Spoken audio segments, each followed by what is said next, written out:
Target with PS Parihar channel में आपका स्वागत है। आइए शुरू करते हैं और देख लेते हैं कि आज के दैनिक सायंकाल समाचार के इस वीडियो में विद्यार्थी जीवन से संबंधित कौन कौन सी सूचनाएं हैं। तो आज सबसे पहले हम लोग बात करेंगे बीपीएससी की तैयारी 3 की बात करेंगे और एक नई भर्ती पॉलिटेक्निक लेक्चर की भी बात करेंगे। तो सबसे पहले तो मेरा ये आप लोग कल का वीडियो देखिए, ये दैनिक सायंकाल समाचार लगभग कल मैंने 10 बजे इसको अपलोड किया था और इसमें मैंने आप लोगों को एक जानकारी दी थी कि BPSC OMR and result news, जिसमें मैंने आपको ये बताया था कि आज बीपीएससी जो टीआरई 3 है उसकी नोटिस आज जारी कर देगा। तो फाइनली आज नोटिस जारी हो गई है। मैं अभी आपको दिखाऊंगा।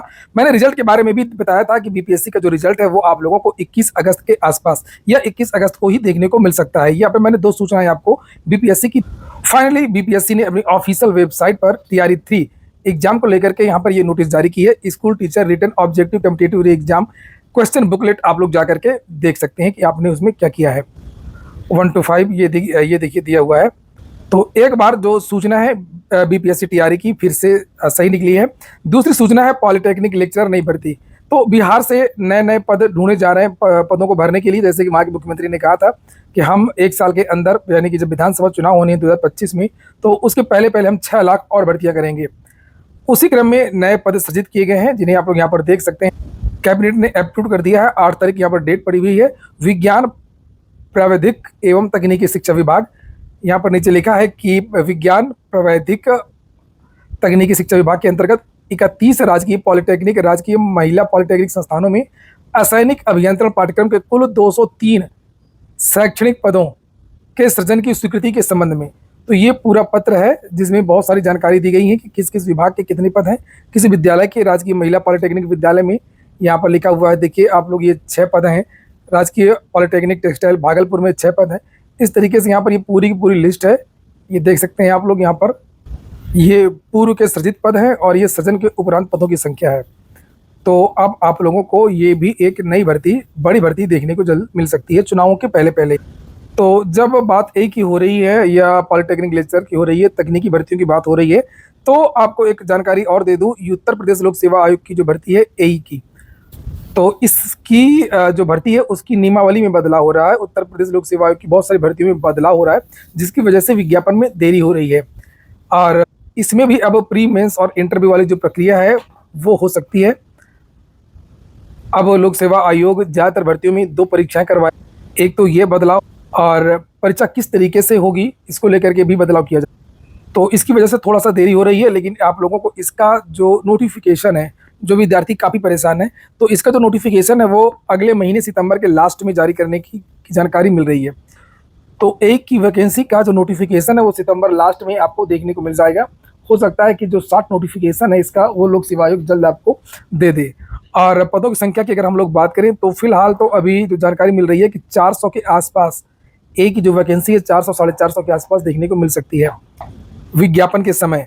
और विज्ञापन के बाद में हो सकता है कि कुछ पद बढ़ जाएं। अगर यूपीपीसीएल की जो बात की जा रही है पद भेजने की, अगर यूपीपीसीएल के पद भेज दिए गए तब फिर ये और ज़्यादा बड़ी भर्ती हो जाएगी। और जो 400 पद हैं जो वैकेंसी आपकी आने वाली है वो विदाउट यूपीपीसीएल की बात हो रही है। हम अब बात कर लेते हैं यूपीपीसीएल की। तो यूपीपीसीएल का जो एक पत्र वायरल हुआ था उसको लेकर के छात्रों में बहुत ज़्यादा आक्रोश है और हालांकि बहुत सारे अधिकारी भी इसका विरोध कर रहे हैं, कर्मचारी संगठन इसका विरोध कर रहे हैं। समाचार पत्रों के माध्यम से भी आप लोगों को ये जानकारी मिली होगी। सुबह के लगभग सभी समाचार पत्रों में जानकारी दी गई थी जो नोटिस जारी हुआ था। छात्रों का कहना है कि अगर यूपीपीसीएल की जो भर्तियां हैं वो यूपी से होंगी तो फिर भर्तियों में बहुत ज़्यादा देरी होगी। और मैंने भी इसका तुरंत कल ही विरोध किया था जब पत्र जारी हुआ था। और यूपीपीसीएल की भर्तियों में बहुत ज़्यादा विवाद नहीं रहा है। विद्यार्थी को कहना है कि ऐसा बहुत कम है जब यूपीपीसीएल की कोई भर्ती रद्द हुई हो या पेपर लीक वाला मामला हो। और हाँ, कभी कभी कठिनाई स्तर या कुछ प्रश्नों में त्रुटियां जरूर देखने को मिली हैं। कुछ आउट ऑफ क्वेश्चन से, आउट ऑफ सिलेबस जो क्वेश्चन है वो आ जाते रहे हैं, लेकिन बहुत ज़्यादा धांधली या बहुत ज़्यादा विवाद यूपीपीसीएल की भर्तियों में नहीं रहा है। इसलिए, और सबसे बड़ी बात ये होती है कि यूपीपीसीएल की भर्तियाँ अगर कोर्ट का मामला कोई नहीं गया, कोई वैसा विवाद नहीं हुआ, तो बहुत ज़्यादा देरी नहीं लगती है। विज्ञापन जारी हुआ तुरंत परीक्षा हो जाती है और तुरंत नियुक्ति मिल जाए, नियुक्ति की जो प्रक्रिया है वो कंप्लीट हो जाती है। ये यूपीपीसीएल की खासियत रही है। चाहे जितना भी हो, लेकिन हाँ, लोक सेवा आयोग और उत्तर प्रदेश अधीनस्थ सेवा चयन आयोग से तो कई गुना अच्छा है समयबद्ध भर्ती को कंप्लीट करवाने में। वहीं पर यूपीएससी तो ठीक है, और यूपीपीएससी की अगर हम बात करें Uttar Pradesh public service commission की, तो वहाँ पर भी केवल जो पीसीएस की वैकेंसी होती है केवल पीसीएस की जो वैकेंसी होती है मात्र वो भर्ती ही समय के अंदर पूरी होती है। उसके अलावा चाहे जो भर्ती हो, चाहे वो लोअर की भर्तियां जो पहले होती थी तो उनमें भी 3-3 साल लगता था, आरओ एआरओ की भर्ती में भी 2-2 3-3 साल लगता है। मामला लटक जाता है, प्राथमिकता में रखा ही नहीं जाता। बाकी जो एलटी ग्रेड में भी काफ़ी समय लग गया। तो जितनी भी भर्तियां होती हैं लोक सेवा आयोग की, उनमें भी ऐसा नहीं है कि बहुत जल्दी भर्तियां कंप्लीट हो जाती हैं। और लोक सेवा आयोग में भी सबसे बड़ी बात यह है कि विज्ञापन जारी होना। पहले ये भर्ती जाएगी, फिर वो अपना देखेगा क्या किस तरीके का मामला है। पहली बार वैकेंसी जा रही है, पहले पत्राचार चलेगा विभाग से कि आप किस तरीके से भर्तियां करवाते थे, क्या क्राइटेरिया, बहुत सारी चीजें। तो उसमें नई भर्ती की वजह से और देरी हो सकती है। और दूसरी बात यह है कि फिर इसमें अब लोक सेवा आयोग प्रीमेंस चूंकि हर भर्ती में करवा रहा है तो इसमें और लंबी प्रक्रिया हो जाएगी। तो इसलिए विद्यार्थी ये मांग कर रहे हैं कि यूपीपीसीएल की जो भर्तियां हैं, वो जो ए की भर्ती है वो वापस जो चर्चा चल रही है लोक सेवा आयोग में भेजने के लिए, तो वो यूपीपीसीएल से ही करवाया जाए या विद्युत सेवा आयोग से करवाई जाए। और यूपी ट्रिपल एससी की भर्ती है, यूपी ट्रिपल एससी भी ना भेजा जाए, चाहे वो टेक्निकल ग्रेड 2 की वैकेंसी हो, चाहे वो जेई की वैकेंसी हो। और जेई की जो वैकेंसी है, जेई 2016 आप लोगों ने देखा होगा कितना समय लगा। जेई 2018 की जो वैकेंसी है उसमें आप लोगों ने देखा क्या प्रक्रिया चल रही है, कितनी लंबी प्रक्रिया चली, कितना हंगामा हुआ, कितना विद्यार्थियों ने आंदोलन किया। 6-6 साल लग जाते हैं कम से कम यूपी ट्रिपल एससी से विज्ञापन निकलने के बाद। और सबसे बड़ी बात ये होती है विज्ञापन जारी होने में भी बहुत देरी लगती है। और इसके लिए जो विद्यार्थी हैं ये सोशल मीडिया में ये शेयर कर रहे हैं। शक्ति भवन लखनऊ में है, शक्ति भवन, और यहाँ पर ये विद्यार्थी धरना दे रहे हैं, धरना देंगे और विरोध करेंगे कि जो भर्ती है वो पुनः यूपीपीसीएल से ही करवाई जाए। और सोशल मीडिया में भी विद्यार्थी यहाँ पर देख सकते हैं इस समय लगातार ये ट्वीट कर रहे हैं, UPPCL AE JE TG2 only from विद्युत सेवा आयोग। अंतिम सूचना है शिक्षा सेवा चयन आयोग की। विद्यार्थी मांग कर रहे हैं शिक्षा सेवा चयन आयोग के चेयरमैन की नियुक्ति। कल ही प्रयागराज में इसको लेकर के एक बड़ा धरना प्रदर्शन भी हुआ था। लेकिन सबसे बड़ी बात यह है कि शिक्षा सेवा चयन आयोग में अभी तक चेयरमैन की नियुक्ति नहीं हुई। इसको लेकर के विद्यार्थी सोशल मीडिया में भी मांग कर रहे हैं। ये देखिए, अमिताभ जी शिक्षा सेवा चयन आयोग में अध्यक्ष मंगल ग्रह से आएंगे क्या।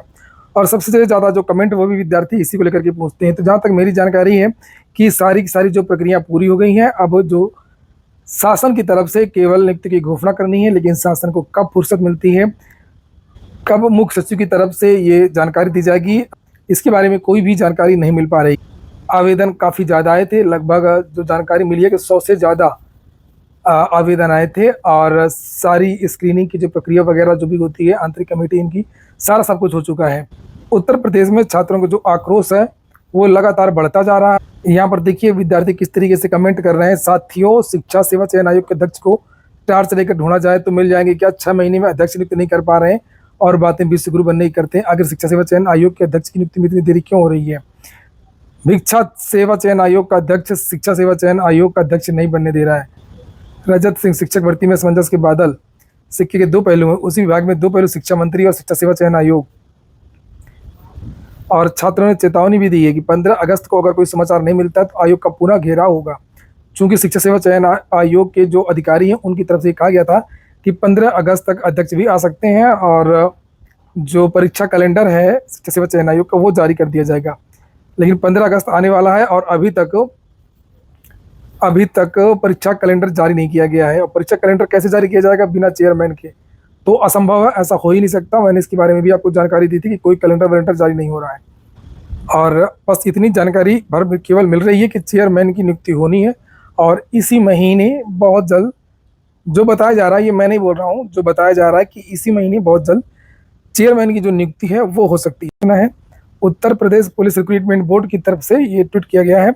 आगामी यूपी पुलिस आरक्षी 2023 की लिखित परीक्षा में भर्तियों की सुविधा व बेहतर टाइम मैनेजमेंट के लिए यूपीपीआरबी के द्वारा सभी परीक्षा केंद्रों के सभी कक्षों में दीवार घड़ी लगाए जाने का निर्णय लिया गया है। संबंधित एजेंसी को इसके लिए उचित निर्देश दिए गए हैं और ताकि कि कोई भी विद्यार्थी चूंकि किसी भी प्रकार की घड़ी लेकर के अंदर नहीं जाएगा। तो पुलिस भर्ती बोर्ड लगातार रोज भर्ती के बारे में कुछ न कुछ अपडेट देता रहता है। ये हो गया आज का वीडियो आपको अच्छा लगा हो, कोई काम का हो तो वीडियो को लाइक अवश्य कर दें। जिन छात्रों ने चैनल को सब्सक्राइब न किया हो सब्सक्राइब कर लें। पूरा वीडियो सुनने के लिए बहुत बहुत धन्यवाद।